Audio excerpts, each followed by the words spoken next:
C'est juste des sneakers. Alors, il intéresse beaucoup de gens à plusieurs titres. Premièrement, moi, je suis entré en croisade en 2009 contre les sneakers en disant jamais de la vie, qu'est-ce que c'est que ces histoires d'aller mettre un costume avec des Stan Smith ou de ce genre de choses. Et j'étais toujours un peu embêté avec cette idée. Alors, ça ne veut pas dire que je ne porte pas de sneakers, j'en porte maintenant puisque c'est toi qui m'as corrompu en premier il y a quelques années.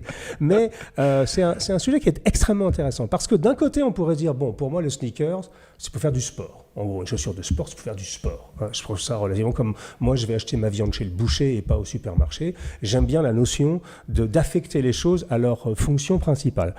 Mais il se trouve quand même que, allez, je vais dater ça un peu à l'arrache comme ça, on va dire 5-6 ans. Il y a eu un mouvement qui s'est amorcé, dont tu as été l'un des artisans, on peut le dire, au sens propre comme au sens figuré d'ailleurs, de se dire, c'est pas parce que on va aller chercher une figure de style un peu sneaker qui correspond bien à la façon de vivre d'aujourd'hui et à cette recherche et à cette, comment dire, le fait d'avoir, les Américains ont mis le confort sur un piédestal. C'est-à-dire le confort, c'est la recherche absolue. Il faut que tout soit facile, tout soit confortable et que rien ne demande d'effort. Donc eux, ils ont un peu, du coup, crucifié beaucoup d'artisans parce que tout pour le confort. Mais il y a 5-6 ans, je pense, un vrai virage où on s'est dit, et après tout, pourquoi on ne pourrait pas fusionner l'esthétique et le confort? Pourquoi on doit absolument sacrifier la beauté au service du confort? Et pourquoi on ne pourrait pas trouver un moyen, un chemin qui permettrait d'avoir des chaussures extrêmement confortables avec une ambiance sneaker, donc une ambiance chaussure plutôt décontractée, mais en ayant du vrai savoir-faire à l'intérieur. Et je me souviens que tu m'avais vendu je pense que c'était ce modèle-là. C'était ce modèle-là, voilà, tout à fait. Qui s'appelle le Bandit. Le bandit. Alors moi, j'aimais bien le mot déjà, parce que je suis un peu sale gosse. Qui porte assez bien son nom, parce qu'on estime qu'on est un petit peu le mauvais garçon du soulier bien fait. Ouais. On aime bien avoir ce rôle un peu... Et donc ça, c'est vraiment, comment dire, excuse-moi de t'interrompre, mais ça, c'est vraiment, pour moi, c'est la preuve concrète qu'il est possible de faire un soulier qui est très joli, enfin quand même, mesdames, messieurs, c'est pas le sneaker de monsieur tout le monde, enfin ça pourrait le devenir d'ailleurs parce que c'est pas extrêmement cher, mais c'est pas le sneaker que vous trouvez dans les grands magasins, c'est quelque chose, on le voit tout de suite assez sophistiqué, mais qui en plus a des techniques bottières, puisque d'après ce que je comprends, c'est donc collé comme un sneaker, mais c'est également cousu. C'est cousu, tout à fait. Alors raconte-moi l'idée derrière ça, parce que tu as été parmi les premiers à vraiment faire ce genre de proposition sur le marché. Ouais. La première chose, j'aimerais revenir sur une chose que tu as dit, sur le fait que tu aimais que les objets soient liés à leur usage. Oui. Je me range dans ton église, sauf que le confort est un usage aujourd'hui. Un sneaker, on pourrait croire qu'il est fait pour, et il est fait dans certains cas, pour jouer au basket ou pour jouer au tennis ou pour faire de l'escalade. Bien sûr. Mais est-ce que la vie du quotidien et le confort du quotidien n'est pas une discipline en tant que telle, finalement, n'est pas un usage à prendre Et c'est là, on va peut-être rentrer un petit peu plus dans le détail de ce que nous proposons en tant que maison. Ouais.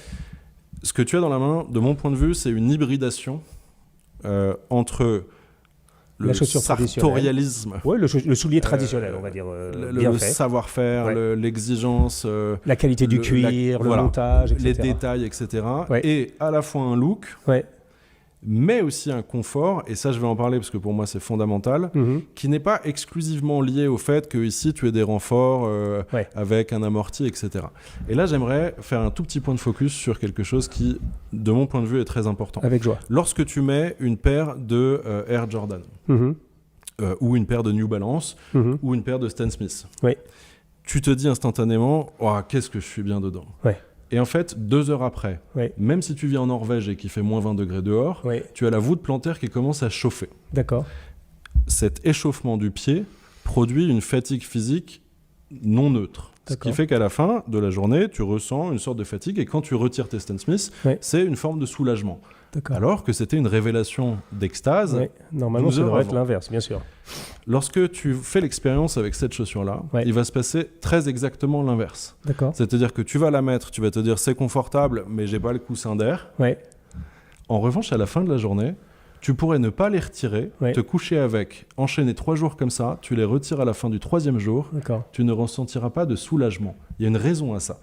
C'est qu'on conçoit nos sneakers comme des souliers, mis à part la semelle en gomme qui est en cuvette. Bien sûr. Ça signifie que tous les composants de la chaussure que tu as dans la main, c'est exclusivement du cuir et du cuir à tannage végétal, c'est-à-dire sans chrome. Qu'est-ce que ça change ? C'est complètement deal breaker, comme on dit, en anglais, parce que le cuir va faire en sorte que tu ne vas pas transpirer, ça ne va pas créer d'échauffement. Mais à la fin de la journée, c'est une véritable révélation. Moi, je peux témoigner, j'ai porté celle-ci, souvent, et j'avoue que c'était surtout pour moi, qui était très, j'étais très revêche sur le sujet, j'y croyais pas trop quand même à cette affaire-là.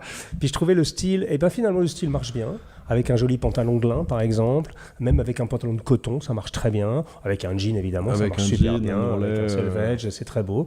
Alors le seul problème de ça, c'est que moi j'avais tendance à me faire un feu de plancher parce que je trouve ça dommage sur un soulier de cette beauté-là d'avoir le pantalon qui tombe jusque-là, donc j'avais tendance moi justement à relever à dessein mon pantalon raisonnablement évidemment, mais pour montrer un tout petit peu la forme basket que je trouvais assez jolie. Je pense que tu avais parfaitement raison parce que ce faisant, le soulier va vers le haut et c'est toute ta silhouette qui s'élance en fait. Donne-nous une idée du prix de ça, parce que ça c'est très beau, mesdames, messieurs. Là, on est vraiment dans, alors je vais pas dire la Rolls du sneakers, parce qu'il y a une énorme bataille sur le sujet, notamment avec des grandes marques qui mettent leur gros logo dessus pour les vendre très cher, des souliers qui sont plutôt j'appelle ça vendre du plastique au prix de l'or, moi personnellement. Mais ça, on voit que c'est un outil technique tout de suite, je le sens dans la main, c'est joli, ça a de la stature, exactement. Comment ça coûte ? Comment ça vaut ? Alors celle-ci, elle vaut 375 € et celle-ci, elle vaut 395 €. D'accord. Dans tous les cas, comme à chaque fois chez nous, ça inclut le travail de personnalisation de la couleur par le biais de la patine. Et alors, tu m'as dit un truc que j'avais jamais entendu. Que ça, donc c'est la même, c'est une version en cuir grainé, n'est-ce pas ? C'est une version en cuir grainé qui a été patinée, elle a 6 ans. 6 ans, c'est ton soulier. Elle fait partie de ma collection. D'accord. Le cuir grainé a cette particularité d'être extrêmement confortable, donc je la porte beaucoup trop. D'accord. Surtout que j'ai un métier où je cours tout le temps, je suis à droite, à gauche, etc. Donc c'est une chaussure que j'estime avoir portée, je dirais, facile 200 fois. D'accord, c'est beaucoup. Ce qui est beaucoup, et comme tu peux le voir, elle a une semelle qui est toute neuve. Alors donc, ça veut dire, mesdames, messieurs, alors ça c'est une révélation pour moi, et ça peut changer un peu la donne, parce que moi j'avais toujours cette idée-là, bon un sneaker c'est bien, mais enfin ça a une durée de vie assez limitée par rapport à mes Richelieu que j'ai depuis 15 ans par exemple, et bien celui-ci donc tu l'as ressemelé. On les a ressemelés, je pense, d'ailleurs, si tu as un avis contraire, c'est le moment de me le dire. J'ai jamais entendu un sneaker ressemelé. À ma connaissance, on est les seuls au monde à ressemeler nos sneakers. D'accord. Et je t'ai amené celle-ci pour que tu te rendes compte de ce que ça veut dire, parce que quand on parle de sartorialisme, quand on parle de produits bien faits, en fait, ça n'exclut pas les sneakers. Bien sûr que non. Un sneaker comme ça, donc il a 6 ans, il a à peu près 200 ports. Ce qui est déjà beaucoup, voilà. Tu peux le voir, je ne l'ai même pas ciré avant de venir. D'accord. Il est quand même plutôt en bonne forme. Et ce qui aurait pu faire défaut, c'est la semelle qui à un moment donné va s'user. Bien sûr. Surtout que ces chaussures-là, on a tendance à les porter dans des conditions un peu extrêmes. Parce qu'en plus, c'est isolant. Ou en tout cas, sans faire attention. Tout à fait. En tout cas, sans faire attention. C'est vrai qu'on est moins précautionneux avec une basket qu'avec un soulier traditionnel. Bien sûr. Et là, en fait, tu te rends compte que cette chaussure-là, elle va faire 15 ou 20 ans. Alors comment tu la ressemelles ? Parce que tout le monde me disait, parce que tu la décolles en fait tout simplement et tu arrives à recoudre dans les mêmes trous de couture. C'est ça. Alors, c'est un peu compliqué quand même, j'imagine. C'est super compliqué. Mais on le fait. D'accord. Et on est en train de terminer une vidéo qui montre ça. Donc on a aucun rapport avec vous, mais c'est beaucoup plus modeste chez nous. Mais on essaye de montrer les choses un peu backstage sur notre chaîne YouTube et on va bientôt publier la vidéo du remontage de cette super, on regardera ça avec beaucoup d'attention. Et comme ça tu pourras voir comment c'est fait. Est-ce que ça veut dire que, excuse-moi de t'interrompre, est-ce que ça veut dire que tu proposes ça à tes clients, tu leur dis, tu es en mesure de dire aujourd'hui, si tu achètes une bandit, elle est ressemblable. Ouais, elle est ressemblable et tu vois le sourire que je viens de faire, il est assez symbolique. Parce que pour moi, c'est une victoire, parce que j'aime aller au bout des choses.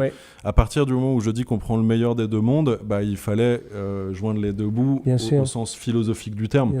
Et donc, arriver à la conclusion du fait qu'on puisse ressemeler une paire de sneakers aujourd'hui, c'était un objectif que j'avais depuis longtemps. C'est incroyable. Tu sais que c'est une petite révolution d'une certaine manière. C'est un pied de nez, en fait.